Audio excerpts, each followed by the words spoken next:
Hello and welcome back. In this section, we'll talk about another important feature of Java OOPS, which is polymorphism. So earlier, right, when we looked at the different features of OOPS, we talked about how it mimics the real world, it provides data security, it helps with code reuse, it hides the complexities, and enables code scalability. These are the features that we talked about, right?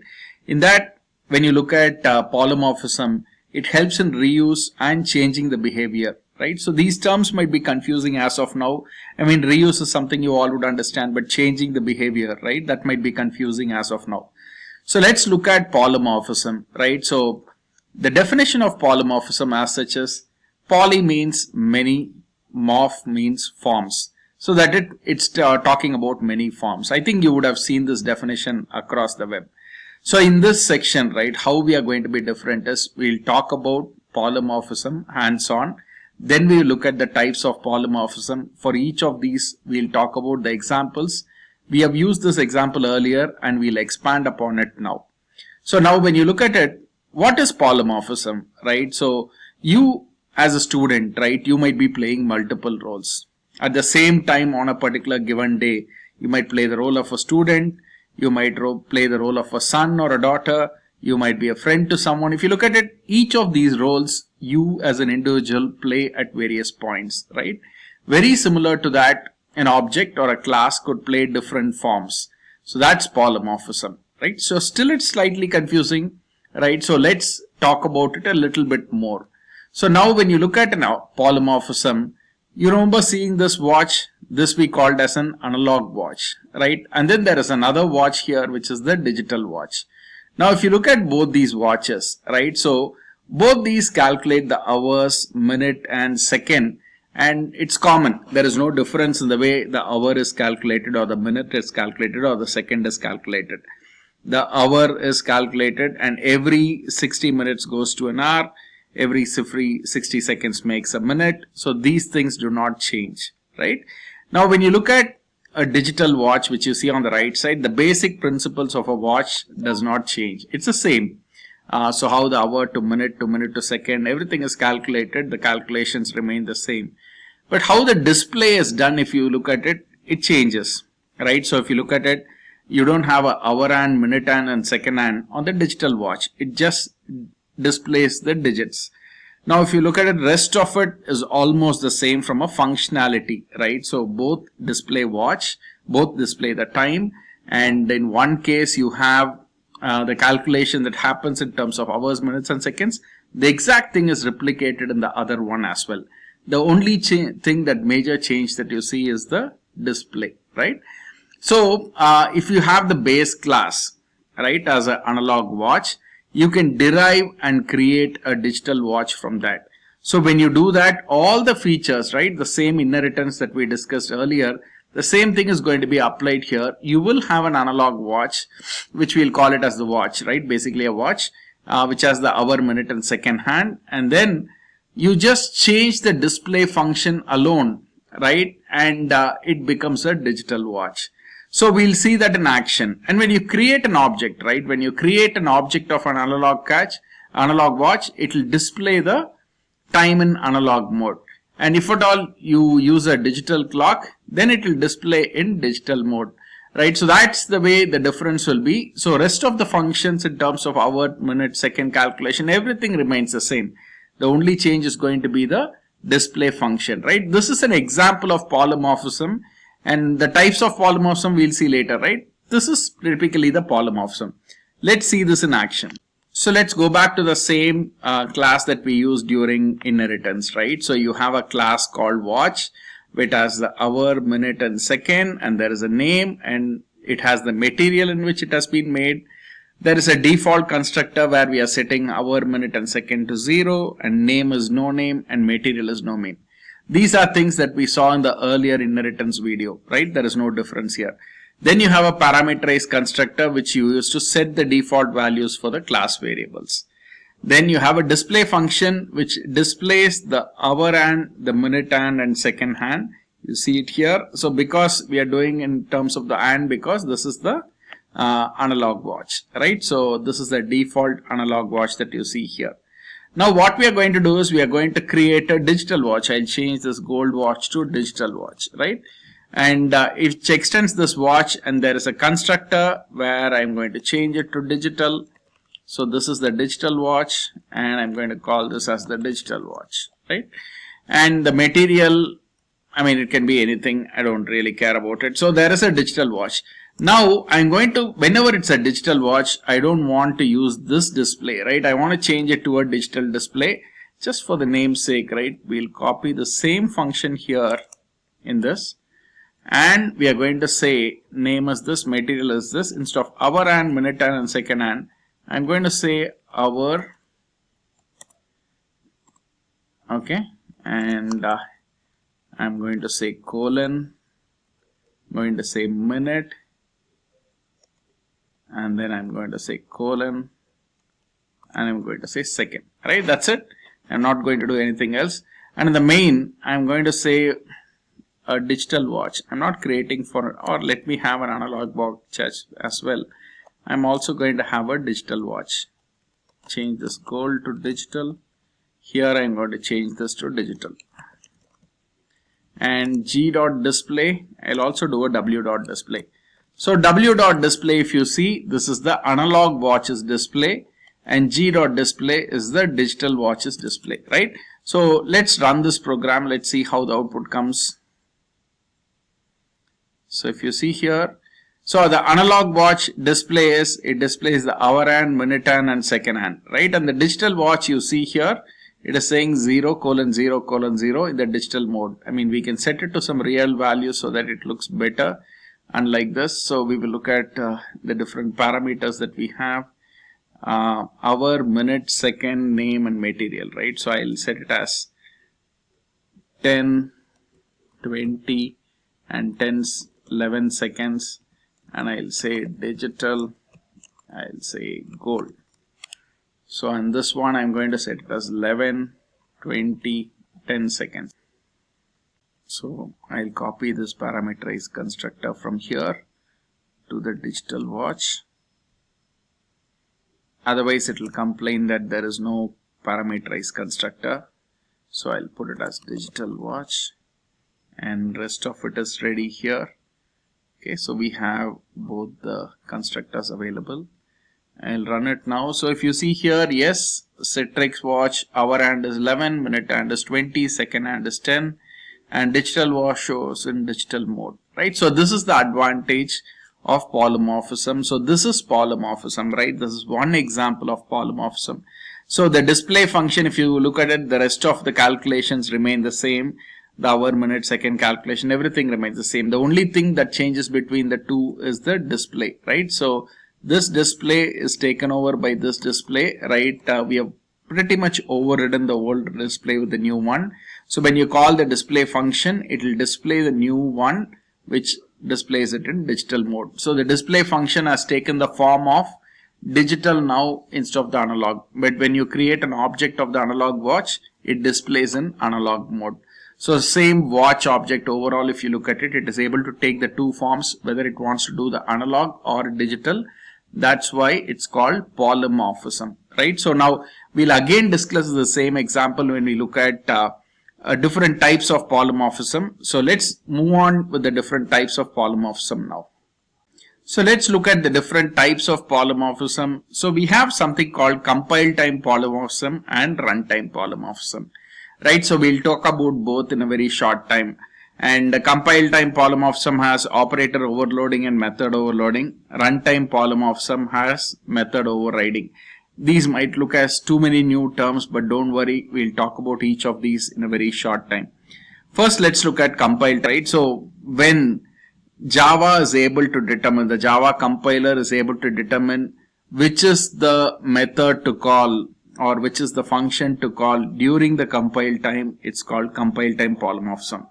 And if Java is able to determine which method to call only during runtime, it is called runtime polymorphism. And Java does not support operator overloading, right? So only method overloading and method overriding is there. First, actually, let's look at compile time polymorphism and understand what is overloading. So let's take the types of polymorphism one at a time. I think still some of you wouldn't have understood what is really polymorphism, right? What is the use? Actually, when you discuss the different types of polymorphism, it will provide you more clarity. So we saw that compile time and runtime, right? So first we'll look at compile time polymorphism.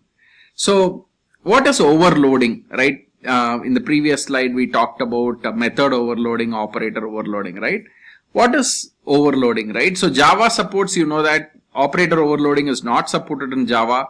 Method overloading is supported in Java, right? So, but first we need to understand what is overloading. Dictionary definition of overloading is to add something extra onto something. So there is something that is available. You're adding something extra, right? That's overloading. So what are we adding extra here, right? So let's look at that. We'll get hands-on to understand this concept a little more. So first, let's get on to online GDB as usual. So let's look at the code here, right? We have a class called calculator, a very simple class. What it has is two functions. One is an add method which has integer A, integer B, right? Two parameters are there and it's going to return A plus B. It's a static int, so it actually returns an integer type. Again, there is another method of the same name. Okay, so this is called method overloading, which takes three arguments here and it returns A plus B plus C. Again, both are static. So now, given that it is static, you don't need to create an object to invoke it. So from the main method, what we are doing is calculator, which is the class name, dot add 2, 3, right? Actually, if I'm passing 2, 3, it calls this function 2, 3, and then 2 plus 3, 5 should get added. Similarly, I'm calling here 2, 3, 4. This method should get called in that particular case and it should return 9, right? So let's run this particular program to see what happens. So you should get 5 and 9 here. Yes, you've got 5 and 9, right? So this is method overloading. Basically, there is a method called add which has two parameters. You overload it by adding another parameter to it. So when three parameters are passed to the same method, it should add all three. If two parameters are passed, it should add two.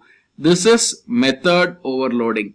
So in C programming, or sorry, in C++, there is something called operator overloading. That means you can use the plus operator, right? And you can give more meaning to the plus operator. So in Java, overloading an operator is not allowed. Only methods can be overloaded, right? Operators cannot be overloaded in Java. So that's why it says that operator overloading is not supported, but method overloading is supported. So what is the advantage, right? Why can't we use add 3 or add 2 here? This would have been easier, right? So why do we need something like a case where we have to use the same function name? Why should it be overloaded? Right, so this gives consistency. For example, someone reading the program, they just call the add function. They know that if it is 2, it is going to call the 2 function, this one, 2 parameter function, and if you're passing 3, it's going to call the 3 parameter method automatically. So someone who's writing the main program need not worry about how the internal implementation is being done in some other class, right? All they have to do is I'll call the add method. So someone writing a user manual, right, can easily write that use an add method to add numbers. So that way there is consistency irrespective of the number of parameters, it will automatically work. This is called method overloading. Now, why is it called compile time polymorphism, right? So what is happening here is which method to call. So line 18 clearly says that there are only two parameters. So during the compile time itself, the compiler will decide that it is going to call this method. And again, for this, the compiler will decide that it is going to call this method which is there in line 8. So given that which method to call, that binding is happening during compile time, it is called compile time polymorphism. It's also called as static binding or early binding, right? That's the other name for it. So it is called method overloading. So all these three are the same.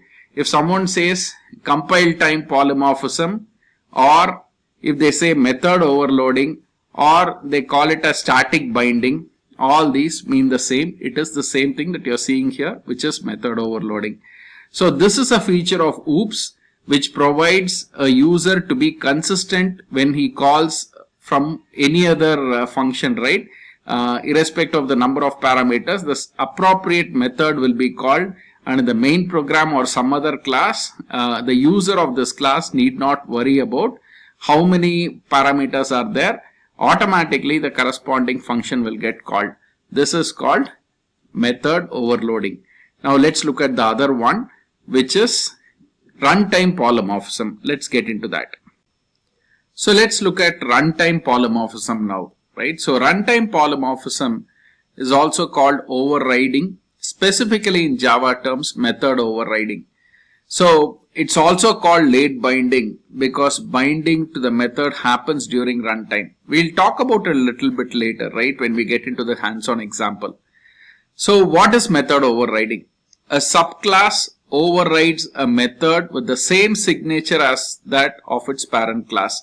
That means the name should be the same, all the parameters should be the same. So between the base class and the subclass. So if there is an implementation in the base class, whatever is there in the subclass will take precedence, right? The base class method will not be called. Directly the subclass method will be called. So let's talk about it with an example, right? So we'll look at an example that we have already seen. So let's take that example and then we'll look at it. So we look at the same example of analog watch and digital watch. We have already seen that. This is an example for method overriding. So this is the base class, which is for analog, where we have the class variables, we have the default constructor, we have the parameterized constructor, and we have a display function. This display function has the hour, minute, and second, right? This particular function is going to get overridden in the subclass. So the display in an analog watch has hours, minutes, and seconds, right? These hands are available for that. Let's look at the digital watch. So the default constructor, the parameterized constructor is there. Here the display function is changed. What is different here? You have hour, colon, minute, colon, second. It's displayed in the digital format rather than the analog. So if you call the watch, right, from the base class, you create an object of the base class type, then it calls the base class method. If you create an object of the child class, which is the digital watch of this type, and you call the display method, it will call the child classes method. This is the key thing. So w.display, if you do, it will call the base class analog watches display method. If you call g.display, which belongs to this type of digital watch, it will call this. Let's run it and quickly check what is happening here. I'll click the run button. So yes, you see here the base class display is called for the first time, and then the second one is calling the digital watch method, right? So this is what has happened. Now let's take a tricky one here. If I do w equal to g, will it be allowed? So the reference variable type is of base class, but the object created is the reference of the digital watch. So if I do this, Java will accept it. It is called upcasting, right? This is the name of it. So if the reference of the parent class points to the object of the child class, it is called upcasting, right? So now if I call w.display, it will call the digital watches display method. You will see that here. So even though the reference is pointing to the base class or the parent class or analog watch, if you look at it, the display is called for the digital watch. This is called upcasting, right? We'll talk about this in the next example in greater more detail as to what is the importance of this. And whole in this example, right? I mean, during the compiler, the compiler could have decided which display method to call, because we have used w.display, which belongs to the base class. We have used g.display. It would have called the digital watches display. So it looks like it could have decided during the compile time itself and not during runtime. Then why is it called as runtime polymorphism, right? Actually, these two methods get resolved during runtime. We'll talk about why that needs to happen and how it has happened through another example. I'll open another example here. Let me take the second example Let me save this and then call this second example, which is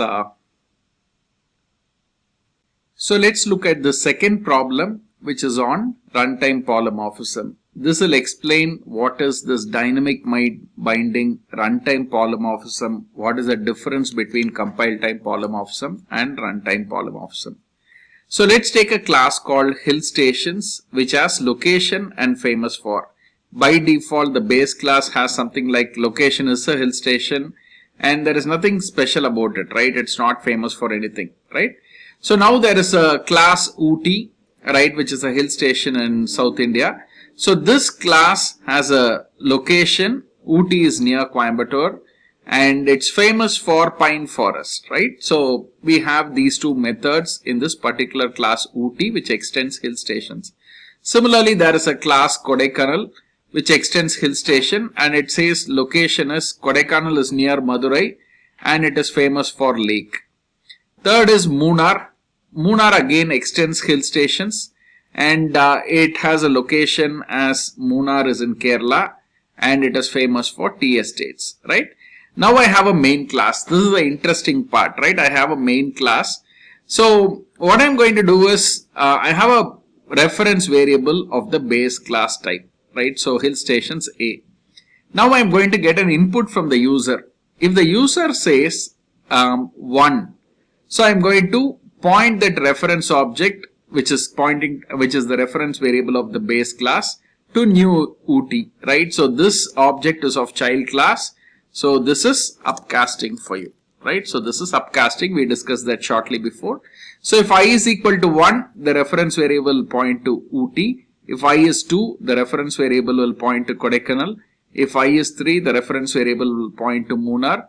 If I is neither of these three, it will point to the base class, right? So which is hill stations. Now based on the user input, the appropriate object will be created, and that particular reference variable will point to this object. Now I am going to call using the base object a.location, a.famous for. If you see that if I enter a value of 1 during runtime, right, when the program is running, I enter a value of 1, then it will print location as Ooty, which is near Coimbatore, and it is famous for pine forest, right? If I enter 2, the method corresponding to Kodaikanal's location and Kodaikanal's famous for will be called. If I enter 3, the location corresponding to Munnar and its famous for will be called.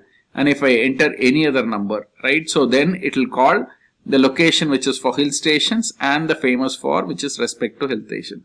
So let's run it and see, right, so how it works. So I'm going to enter 1. If you see, yes, Ooty is near Coimbatore. Ooty is famous for pine forest. I'll enter 2 now. It is saying Kodaikanal is near Madurai. It is famous for lake. I'll enter 3 now. Munnar is in Kerala and it is famous for tea estates. I enter 4. It is saying hill stations. Location is hill station and it is famous for nothing, right? So if you see during the runtime, when the program is running, at that time the binding happens for that particular method. So which method has to be called is determined during runtime. That's why it's called runtime polymorphism, or it is also called as late binding. So this is very, very important, right? So this method is not determined during compile time. Which method to call is determined only during runtime. So that's the importance of runtime polymorphism. Hope this example gives you a clarity on why the first one, method overloading, is compile time polymorphism, right? And this one is runtime polymorphism. So there are certain rules for runtime polymorphism. We'll discuss that as well shortly. So the key rules for runtime polymorphism are inheritance is mandatory, right? For compile time polymorphism, for method overloading, you can do it with one class. But for runtime polymorphism, you need a base class and at least one child class, right? That's how inheritance is mandatory. Both the child and parent class should have the same method names and same number of parameters, and the order of parameters also have to be same. Basically, the signature of the parent and child class method have to be the same for runtime polymorphism to be work. Third is, it is not possible to override the private methods of a parent class. I mean, if it's a private method, actually the subclass or the child class would not even be able to see that method, So it is not possible to override that method. Last one, it is not possible to override static methods. This is an interesting one, right? Why not, right? Why not override the static method? So always remember the static method and the static variables are tied to the class. They are not tied to the objects, right? So they are tied to the class. So for a static method, you don't even have to create an object, right? You can call the static method using class name dot that method name. So actually that method as well as the variables are tied to the class. So that method cannot be overridden in a subclass. So static methods, it's not possible. These are the rules governing runtime polymorphism. Hope this section gave you a clarity on compile time as well as runtime polymorphism. So one last point, right, between compile time and runtime polymorphism. In compile time polymorphism, Java compiler decides which is the method to be called. In runtime polymorphism, JVM is responsible to decide which is the method to be called. The compiler does not play any role in determining which method will be called. So this is quickly the summary. So in net, right, we saw about polymorphism. We saw that polymorphism means its many forms. We took an example of an analog watch and digital watch to explain how the multiple forms of polymorphism work. Then we looked at the types of polymorphism, right? The compile time polymorphism and runtime polymorphism. In compile time polymorphism, we saw that there are two types, operator overloading and method overloading. And operator overloading is not supported in Java. It is just supported in C++. But runtime compile time polymorphism method overloading is supported in Java. So we looked at the calculator application where we had add which had 2 parameters and add which had 3 parameters, right? The overloaded method and how it worked.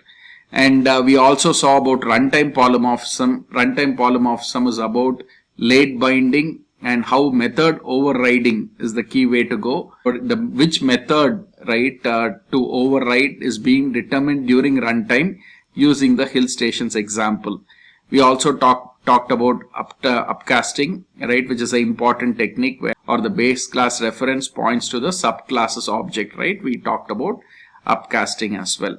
And finally, late binding or method overriding or runtime polymorphism is being determined by JVM, while compile time polymorphism or static binding or early binding or method overloading is determined by Java compiler. Thank you everyone.